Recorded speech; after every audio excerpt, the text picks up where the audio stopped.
The fun machine. The party console. The Nintendo 64 was many things to many people, and now, in honor of no special date in particular, it's time to give it a top 10.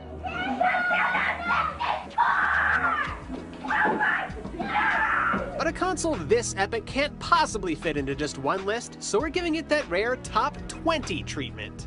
Needless to say, this one wasn't easy, and at the Screwattack HQ, we disagreed on a lot of things. So we each ordered our favorites, took a weighted average of them all, and got the definitive list you've all been wanting. It's official and mathematical. Hey, I'm Nervous Nick for Screwattack's top 20 Nintendo 64 games. 20 through 11. Number 20. Pokefans first catching wind of a Pokemon game coming to a console for once were in for a bit of a surprise with Pokemon Snap. But those who didn't write it off found that it was a one-of-a-kind on-rails photography simulator with loads of replay value. It wasn't the way we had hoped to do it, but we could still catch them all on film. And then print them out as stickers at Blockbuster back when that was still a thing.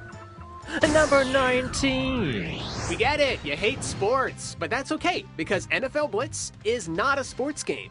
It's an awesome game disguised with a sports theme. I mean, yeah, it involves a ball and touchdowns and first downs, but in between, you've got monster hits after the whistle, tons of secrets like the ability to play as Raiden from Mortal Kombat, and did we mention ridiculous, over-the-top arcade fun?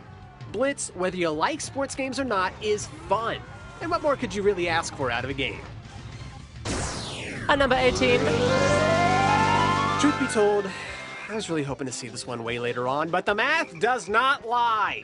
Of course Banjo-Kazooie makes it on the list with its wonderful storybook-like plot, unforgettable music, stop-and-swap mysteries, unlockable moves, and colorful levels. Out of all the Super Mario 64 ripoffs back in the day, it seems like the best ones always came from Rare. Number 17. Case in point, 2 Rare platformers back-to-back. On the surface, Conker's Bad Fur Day has a lot in common with Banjo. Cheery music, happy environments, but once you actually play the game, you notice ways in which it's not like Banjo at all. Ironic irreverence is what makes Conker's Bad Fur Day a cult classic.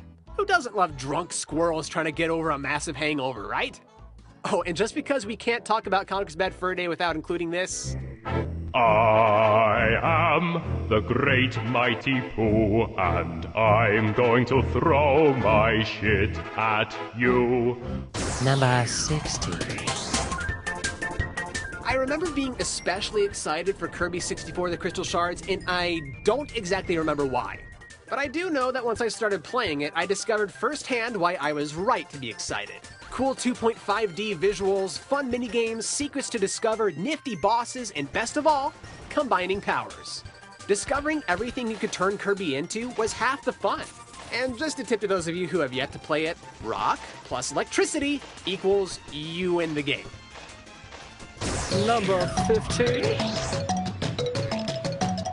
Racing games don't have adventure modes, said the world. Screw you all, we're Rare, said Rare. And then they made Diddy Kong Racing. This game had a lot of things in common for its genre. Boss battles, key collecting, a story of some kind, and, of course, the adventure mode. Heck, it even lets you race in cars, hovercrafts, and planes. Those more custom to kart racers of the Mario variety may not latch onto DKR right away, but for everything it did that others in its genre didn't, Diddy Kong Racing has earned its spot. Number 14. Wrestling fans had a number of good N64 games to pile drive their friends on, but we're a little more partial to WCW NWO Revenge. Me? I'm not a wrestling fan myself, but even I know that when you get Revenge and 4 friends on the couch, you'll have lots of laughs and good times.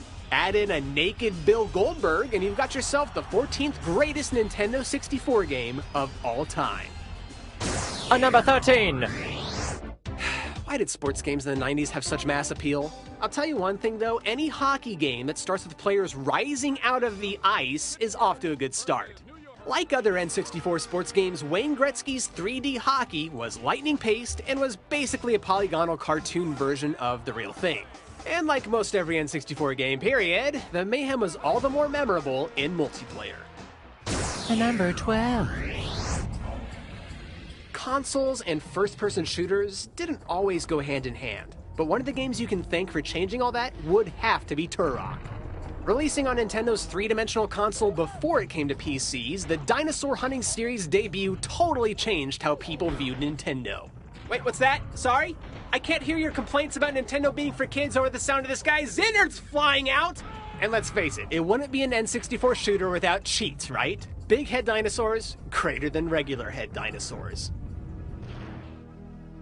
We're almost at the slightly more prestigious number 11 spot, but before we get there, let's do a recap. Number 20, Pokemon Snap. Number 19, NFL Blitz. Number 18, Banjo-Kazooie. Number 17, Conker's Bad Fur Day. Number 16, Kirby 64 The Crystal Shards.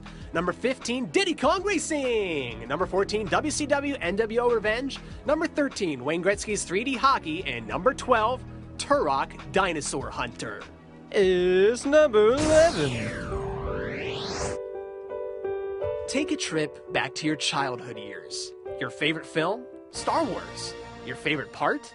The Starship battles. You always dreamed of flying the Millennium Falcon or a TIE Fighter. But aside from the subpar X-Wing games, it just wasn't meant to be.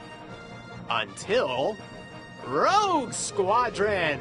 Rogue Squadron was the game Star Wars fans had waited decades for. You could finally fly the X-Wing, the Snowspeeder, Y-Wing, A-Wing, Millennium Falcon, and so on and so on and so on and so on. We even got a sneak peek of the brand new trilogy with the inclusion of the Naboo Starfighter over half a year before Episode 1 released. This makes Rogue Squadron the only piece of Star Wars where something from the prequels wasn't already tainted. So, that's something? Rogue Squadron had everything a Star Wars fan ever wanted. Plus, you can enter in a ton of codes to unlock new stuff, like a mission with an AT-ST, or to fly a rocket-powered 69 Buick Electra. Yeah, didn't see that one coming. But best of all, without the events of this game, Admiral Akbar's people would be totally wiped out. And where would the internet be without... It's a trap! Is your heart not broken yet? That's okay. That can still happen next time when you disagree with the 10 greatest Nintendo 64 games of all time.